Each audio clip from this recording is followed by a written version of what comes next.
fine now. Awesome. All right, well, welcome everyone, and thank you for joining our occupational therapy seminar today with partnership with Vestibility. So Anna and I have been working on Vestibility for the past year. I've been working on it since 2019. Anna joined me earlier this year, and we wanted to provide a training opportunity for goal setting and just professional development for anyone who is interested in being part of Vestibility in the future. So today we are going to use the Charting the Life course tool to promote your leadership skills. And then we're also going to learn a little bit about Vestibility. But Anna, if you want to go ahead and advance the slide.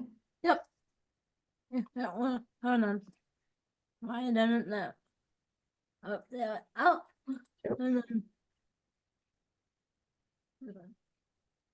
Sorry. There we go. All right. So first, we'll go through some quick introductions. Then I'll talk a bit about what OT is, and we'll talk about life course. And then we can either work together as a group, or you can work on your own time and kind of use the life course tools that we're showing you today to apply them to your own projects, families, whatnot. So go ahead and advance. I think Anna. And then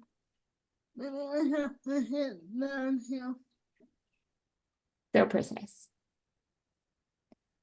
Oh, hey. Hello, hi everybody. Hello, who don't know me. My name is Anna. Hello. I'm family. I am EP with my own personal disability social media brand. I am also a member of the Society with a women empowerment organization for women with disabilities.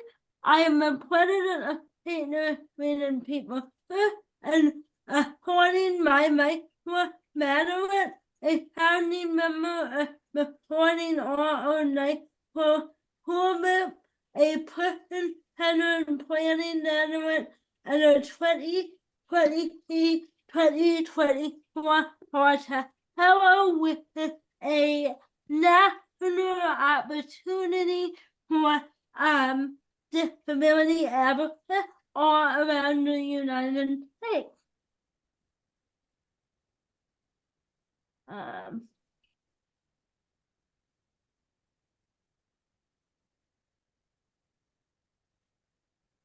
Awesome. Hey, y'all.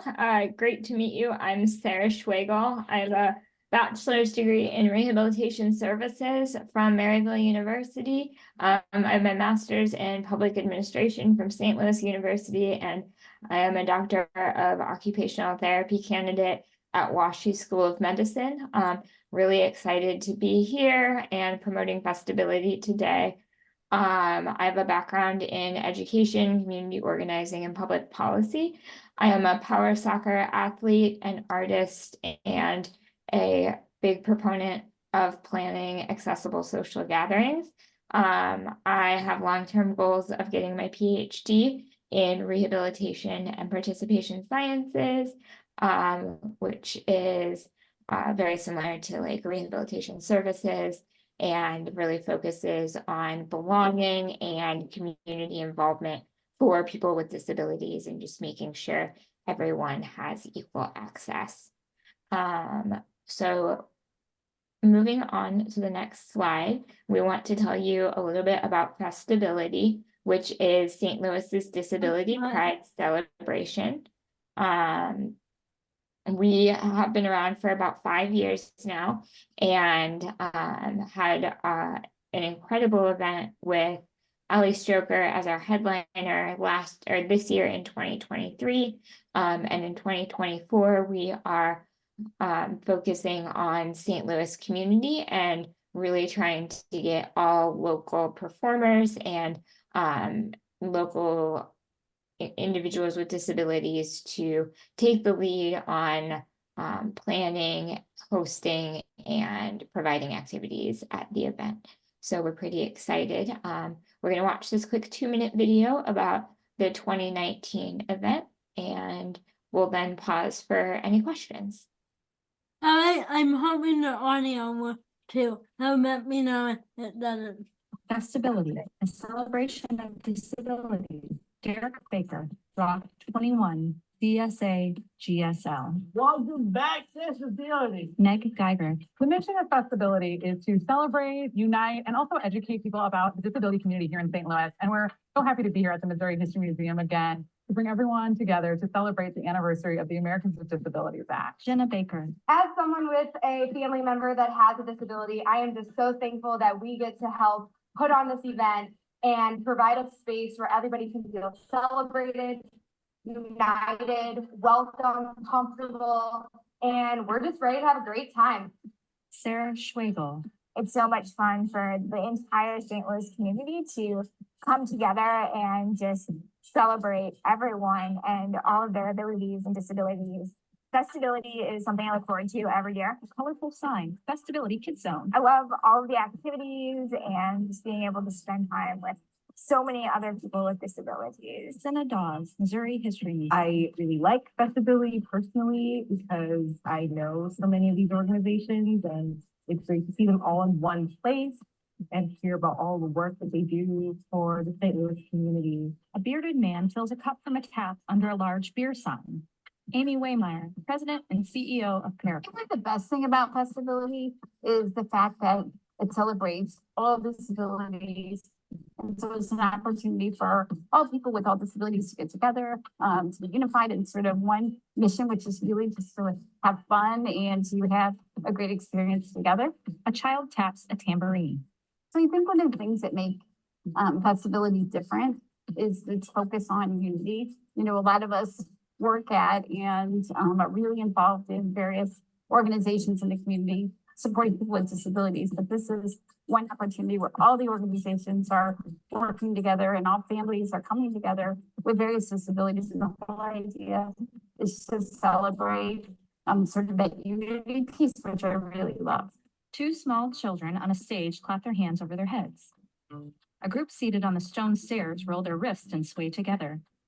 A diverse group of smiling individuals dance, their arms wide, as a man sings into a microphone. A DJ stands at a turntable. Festibility, a celebration of disabilities.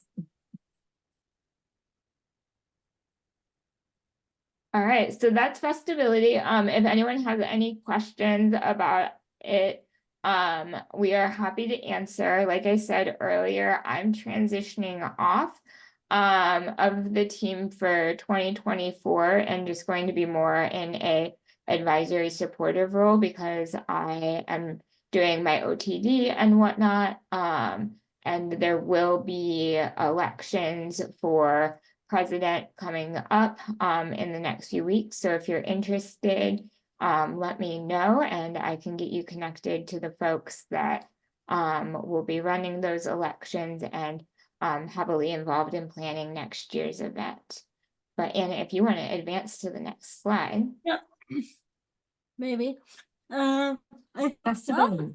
Oh, I keep submitting the arrow down here on the only in the one. all right, awesome. So now we're going to talk a little bit about occupational therapy, which is really the reason why I have gathered you all here today. I have an assignment where I am supposed to do some OT advocacy and share what OT is with folks who want to know more or maybe would benefit. So I want to get in and have like a really good conversation with you guys. I'll go over what OT is, but before I say my bit, do any of you have experience with occupational therapy in any way, shape, or form? And you can just shout out if you want to share, I do a did. thumbs up, whatever. I did. Yeah, how was it for you? Me? Yeah. It was it wasn't the greatest. Be- I was taken out of a lot of classes because it was during my school day. But and then it was also in a group session, and I feel like I could have benefited more if it was one-on-one. Yeah, that makes a lot of sense. Anybody else have anything they want to share about their past experience with OT? Yeah, my hand and I were poured out about a half, because they really didn't know where to put it in my whole day, and I feel like if I hadn't had to do that, I probably would have benefited from it more, because now I'm in my adult life, I'm hanging about the OT and what they talk about, like developing life skills and all that, what I'm really gonna talk about would probably benefit me, would probably had benefited me more than OT in a school setting. Yeah, that makes a lot of sense, and we definitely are going to touch on that. So for me, as an OT student, as a disabled person, occupational therapy is first and always a client-centered healthcare practice with the #1 goal of keeping you alive and independent.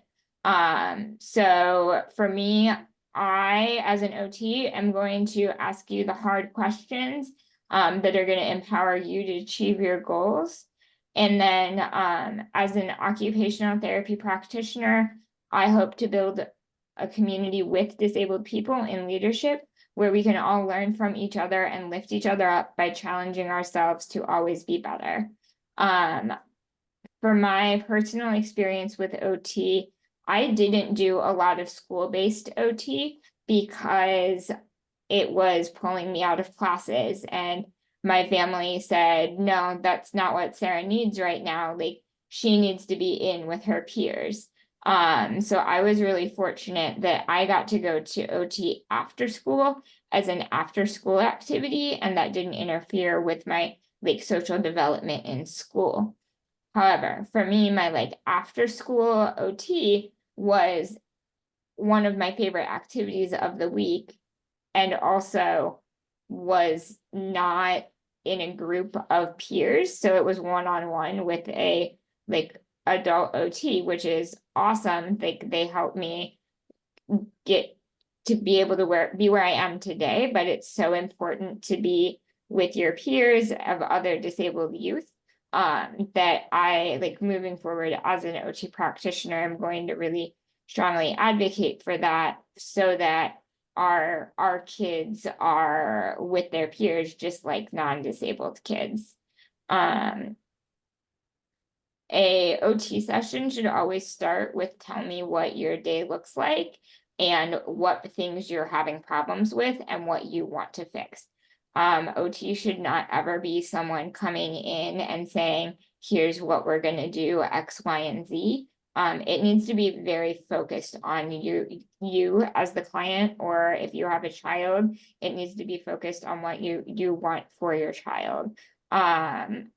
As a disabled adult, like, I have a very different lens of like what OT might need to be than what a parent of a disabled child has. And I think that's something that's like really important for us to have conversations about as like adults with disabilities, and like we're living in the community, and now there are so many disabled kids that are growing up into adults. And we need to make sure we have parents of disabled kids listening to the disabled adults, so that they can inform like their practices and have all of the children like have the equal experience that we've all been striving for. So that's like my 5-ish minute overview of occupational therapy. Does anyone have any like questions or want to know any specifics about what it might look like if you started going to occupational therapy, or if you think that occupational therapy might be a good fit for you or someone in your family?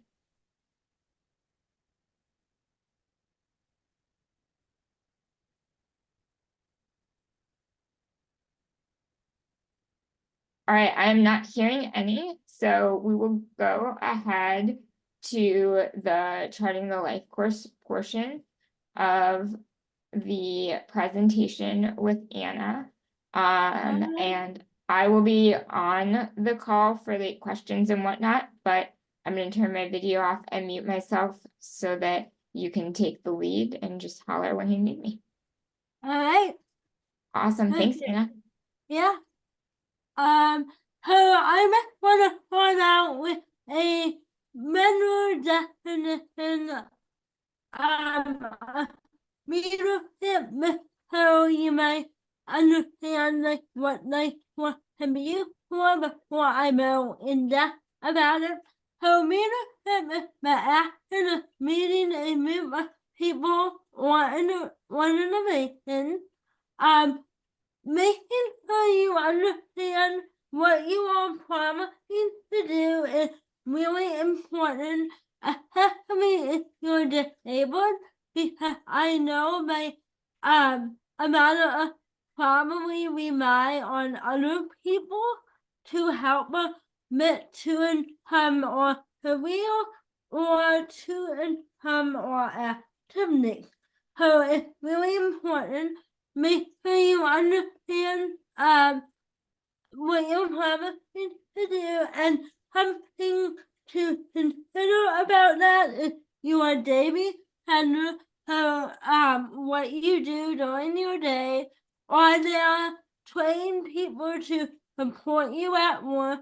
And what I mean by that is like if you are a disability employee if you are a disability employee, I'm sorry, a disabled employee, if there going to be an able-bodied person available to help you with your maybe mobility transfer, or in the bathroom, or note-taking, or anything that you need. What is your responsibility? And then I'm wondering, like, what accommodations will I need to get those done? And then what resources do you have? And what is it helping you in the way? So those are the basic things that you want to think about when you're deciding a career path or your let me move out of the way so I can see. There we go. How can you use it? You can use it to identify career path for you and others. You can use it to arrange accommodation in the workplace, and find your tank. You can use it to arrange your support worker and your task, and you can use it for company planning or even personal planning. So here some ways that I use holding the mic for support for. So for those of you who don't know, for my part-time fellowship, I taught a leadership development for people with disabilities, and I had my participants come up with what leadership means to them. So we put what is the power of leadership in the middle of the hall, and then I had them talk about like what are different ways to enhance your leadership in all these different ways. So something that we came up with was discipline, organized, more power, committed, loyal, honest. Those are some of the traits that you need to be a leader. And then now we talk about email, personal devices, laptop, Zoom, Meter Drive, and then for community-based services, I had them write down different disability organizations that they might be able to get involved in, and then I had them talk about relationships, so co-workers, brother, sister, family, and friends. And then I had them talk about, like, if I was a leader, like, what eligibility support can I use?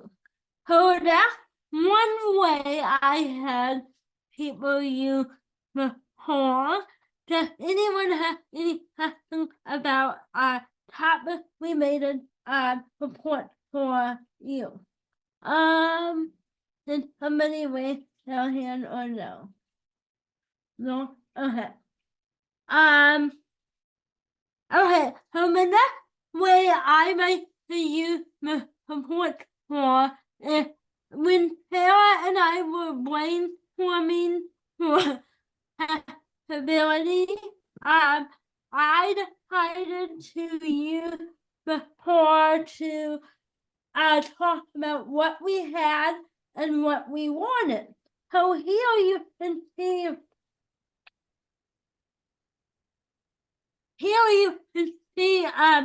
the support for autism and now the future option. So I had like all the things that we had already, and then the things that we wanted in the future. Personally, I really like the now versus future support for assessment. You are trying to dream out like what you want for occupational therapy or like your passion project or like even a career. Yeah, so just to echo what Anna's saying, I love, like, the reason why we love using this is because there's one template, but it's so customizable to whatever works for your goals and your plan and your brain. Like, we can use this and help you like totally map out whatever you want your life to look like. I personally like used this in my undergraduate career a lot, to kind of help me like figure out how I was going to plan each semester and manage my job and my internships and my classes and my PCA schedule. So it's really diverse and like moldable, so you can just use it to however works best for you. Mm-hmm. And then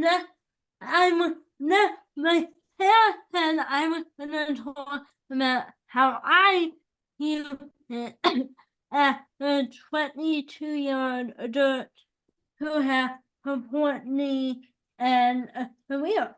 So when I was in high school, they really wanted to put me into a vocational rehab, which is wonderful for some people, but for me that's not what I wanted. So I developed a support for to help me run my own personal disability awareness plan, and this has really helped me like realize what I need and how I can best support myself. So there is an amendment of my report for, and then I'll talk about like for online and happen. And go ahead, Sarah. Before you do that, I want to make sure everybody knows what vocational rehab is and what those programs look like, if there's any questions there. Hey, Sarah and Anna, Yeah, Mhm. forgive me, I can't find the way to digitally raise my hand here. you're good. My name is Alex Fees. I'm the Community Impact Manager at KSTK 5 on your side. I'm wondering, you know, in your community, how important is it for employers and educators and things of that nature to know that you're operating off of this plan? You know what I mean? That you are empowered with these resources and that these are what you've identified as your priorities.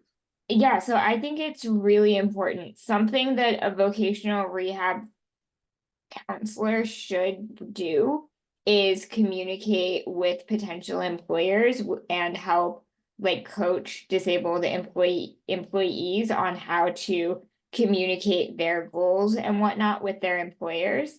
But that doesn't always happen because Voc Rehab is a state funded service and they are very much like overworked, understaffed, and just don't have the time to do that like one-on-one counseling that's really necessary. So most employers don't know about these types of support structures that we have in place. I think, and as employers, you legally can't ask about disabilities and whatnot. So, just being an open and honest, like, place where you're like, hey, we want you to use all of the resources that are available to you. Here are some organizations that use this model. Like, have you ever heard of that? This can be an effective planning tool. And like, this doesn't have to be just for disabled people. Like, it Right. was developed for disabled people, but like, I encourage everybody to use it in a modified way because it is such a nice visual of like how to think out your long-term life goals. So I don't know if that totally answered your question, but yeah. And I definitely have something to add to that, if I may. Like, for me, like, I wish that more employers knew about this, and even educator, because when we were planning out my IEP, they really didn't know what I wanted, and I minimally had to write out my own plan. And honestly, I was really nervous and anxious and passed out about where I would be after high school. And I was lucky enough to run into an adult that talked to me about the program, but not everybody gonna have the opportunity to learn about the program. So I think it would benefit parents and educators to have at least one or two different like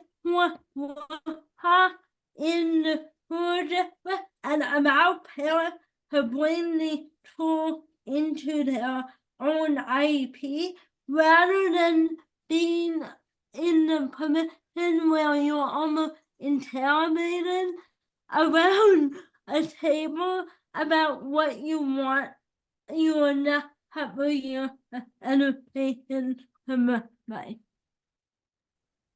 Well, and I would hope, you know, that I mean, is this becoming a part of the IEP process? You know, I have something to add to that, Sarah, but All right, I got you. Yeah, so I did not learn about charting the life course through my IEP program. I learned about it through like the ARC, which was an organization that I wasn't even officially like receiving services from. I just saw that they were having a seminar about transition planning, and I went to that because I was feeling really lost and confused as a high schooler. and they showed me this template and I was like, whoa, I'm going to use this. So I didn't even get all the training that Anna has on how to use this. I personally am a big advocate for working with special school district and getting a uniform transition template across the board so that people with disabilities are all kind of coming from the same place. Right now, I think a lot of our services are just ad hoc and like added on as we see a need. And there's not a lot of like cohesive conversation within the community. And something that I think Anna and I would really love for it to happen with Charting the Life course is if we could take that and say, hey, this is the best practice for goal planning and life planning. We want you to use this so that your employers and educators and everybody are on the same page and kind of have a good understanding of what your plan is. Yeah, definitely. And I work from an planning on my one team. How it, and I know that is implementing to their young adult with disability, but Yep. that's only in I haven't heard it being a thing in the other public around the county yet. Yeah, I haven't either. And Alex, are you familiar with like how special school district operates within all of the school districts? Relatively speaking, I was in communications at Rockwood and Melville school districts in the past, so I'm certainly familiar with SSD, and I know they have teachers across all the districts. Yeah, so SSD is a centralized district, and then they have teachers that go out into all of the public schools, but SSD teachers are not necessarily like on staff at like Rockwood or Kirkwood or whatnot. They're still SSD teachers.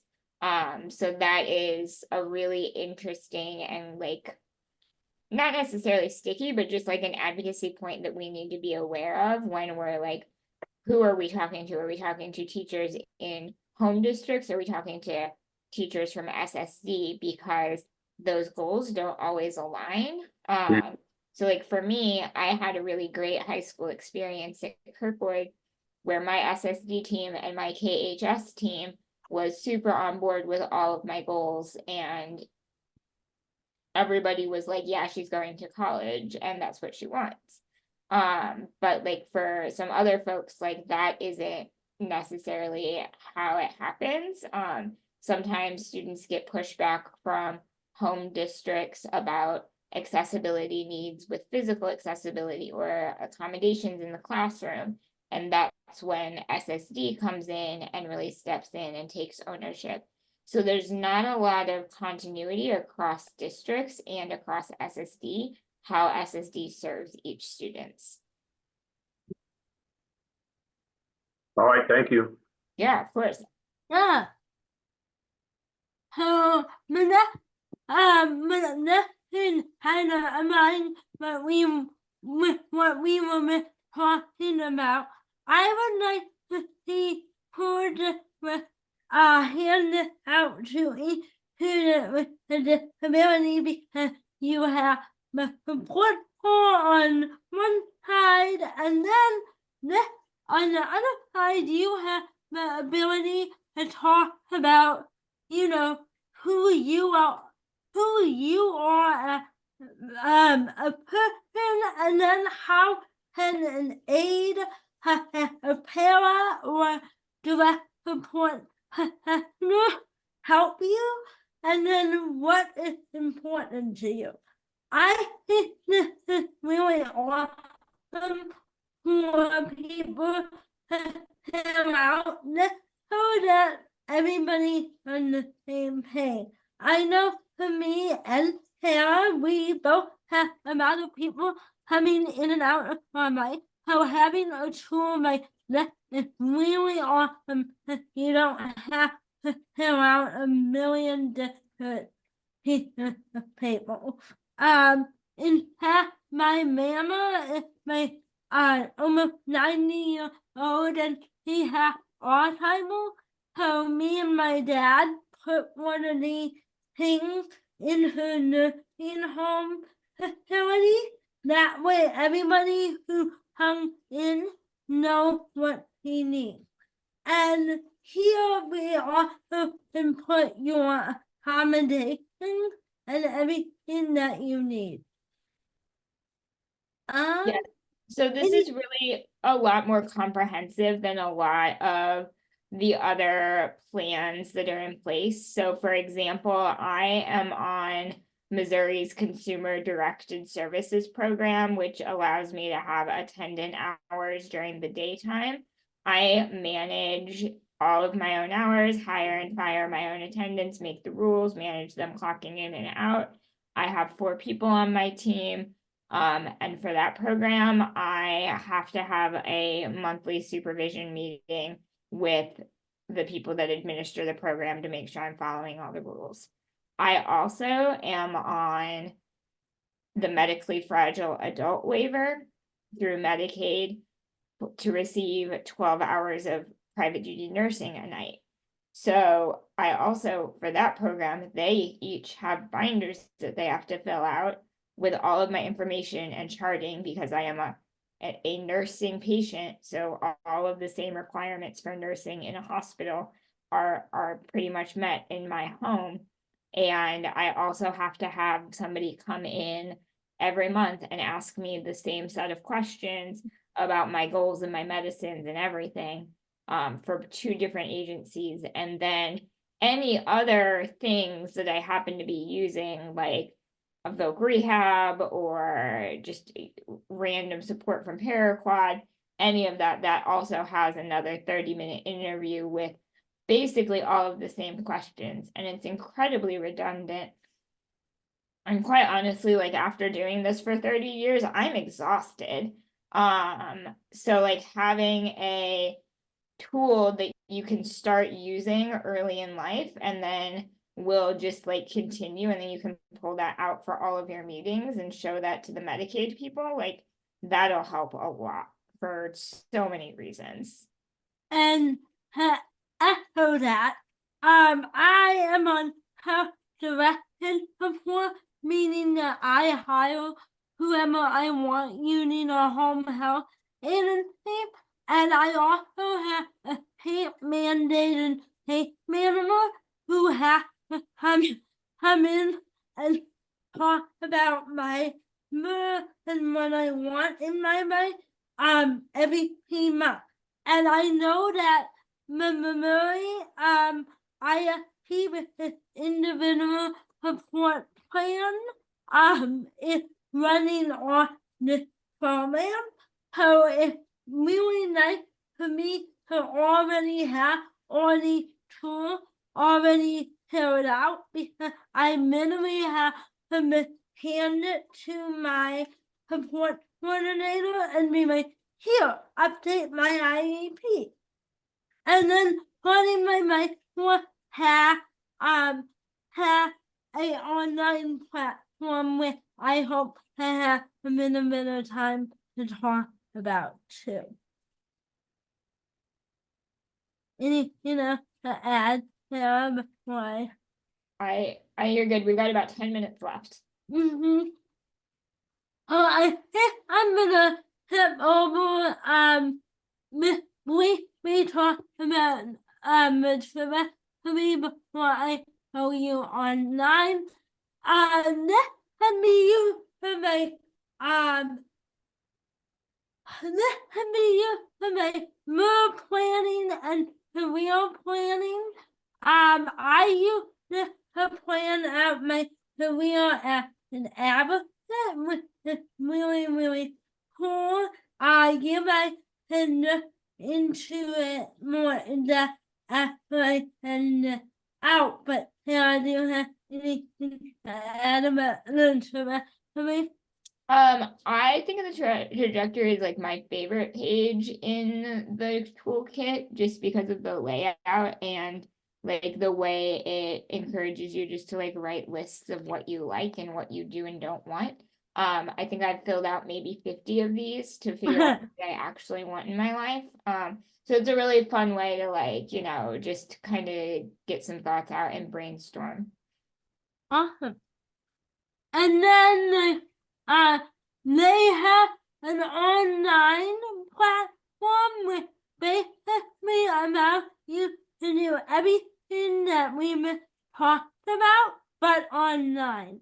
Sarah, did we want to put that up with her and tell people or not? We probably don't have time to, 'cause it's like 10:50, so. But my online platform is probably my favorite platform because you can invite your support worker or your whole entire team to one place and they can read all your documents that we talked about, and there's an online calendar to put in your daily event. So for a member, I meet with Sarah every Wednesday, and we do work together, and I put that in my calendar, and my support team can just add themselves to that event, so I automatically know who's supporting me and when. And if you need help and don't know how to help, you can literally do something they call raise your hand, and it'll send out an email to everyone on your team, allowing them to accept or decline helping you at a certain event. I think it's pretty for somebody who may not be able to write handwrite too. Anything to add to that, Sarah? I think it's really excellent that we have the online tool now, because like I did not have that when I was first doing my transition experience, and it was like manually scheduling attendance and drivers and friends, and it's so complicated. Like this will absolutely like streamline the care part of disability so that you have time to like do your life part of disability, which is I think what we are all in like the disability service organizations trying to do. So I'm just really excited to be able to share this with you all.